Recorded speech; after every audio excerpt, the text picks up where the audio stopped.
Well, the second semi-final of the 2019 Copa America sees Chile take on Peru. Chile, the two-time defending champions, looking to win an unprecedented hat-trick of successive titles in this competition. They're an ageing side, but they still have quality players like Alexis Sanchez and Arturo Vidal in their ranks. Peru, for their part, well, this is their third semi-final in the last four editions of the Copa America. They're without one of their most experienced players, though, Jefferson Farfan, who's been ruled out of the rest of the tournament with a knee injury. Both sides squeezed through to the semi-finals, winning on penalties in the last days. It's myself, Tom McGarry and Rob Eddy, talking you through what we think might happen in this semi-final. And Rob, do you have an inkling that perhaps Chile might make it through to yet another final? Yeah, well, these two sides don't like each other, but Chile have a good recent record against Peru, and I think they're just going to have too much on the day for Peru.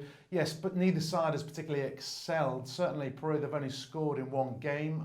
They both went to penalties after goalless draws in the quarter-finals, but it's a good recent record. Chile have won 12 of the last 14 matches between the two sides, and it's almost even money, 24-25. I think Chile is the team to side with. Having said that, Peru at 4-1 do offer a little bit of shock value because the actual most recent fixture between the two, a friendly in America, was won by Peru 3-0, but that flies in the face of recent clashes between these two sides.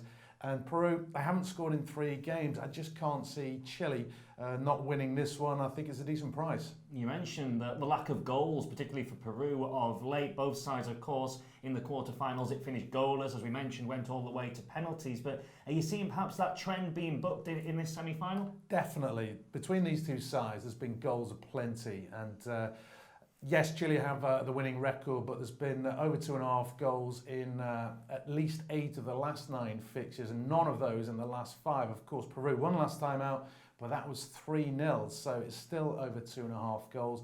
And at 7-4, I think that offers value. The history's there, the stats there.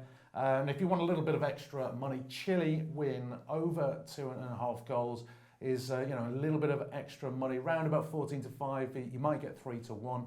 But yeah, I do fancy goals. It flies in the face of the quarterfinals. 3 of the quarterfinals ended 0-0 and needed penalties. But you just look back at the matches between these two sides, and there've been goals aplenty. Yeah, I think we can argue we're probably due a bit of a goal glut, if you like, in one of these Copa America knockout matches. And why not this game? In terms of players who could potentially get on the score sheet, we're probably looking at Chileans on the whole. Alexis Sanchez, Eduardo Vargas are the 2 leading goal scorers in Chile's international history, and I think they're 2 players to particularly look out for. Definitely, I think the prices themselves are pretty decent. Anytime scorer, Eduardo Vargas has got 2 in the tournament, 28-13.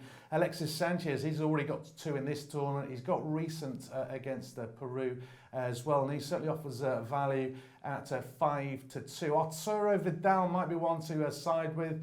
He scored against both goals in a match against Peru in Peru, and at 17-5 he offers a little bit of value as well. But if you want to play it safe, I'd go with Vargas. He's actually scored 6 goals in his last 4 matches against Peru, and I think he can lead the defending champions through to another final. And what about a red card potentially in the match? We've mentioned these two sides don't particularly like each other. Adding to the mix, it's a semi-final of a major international tournament, and there could be potentially tempers fraying. Yeah, I mean, you want to look at the price there because, of course, it is a heated rivalry. But the referee offers some encouragement.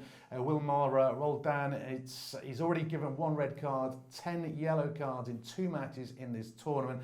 These two don't like each other. There's a bit of history after the qualifying for the World Cup most recently. Peru needed a draw, as did Colombia. Chile felt they were hard done to because Peru got a draw. So there's a little bit of heat there to this rivalry, and I'm expecting tackles to fly in. Yeah, so perhaps a spiky but entertaining semi-final encounter. We're thinking Chile will come out on top and make it through to the final. Let us know what you think. Look us up on social media, and also subscribe to us on YouTube.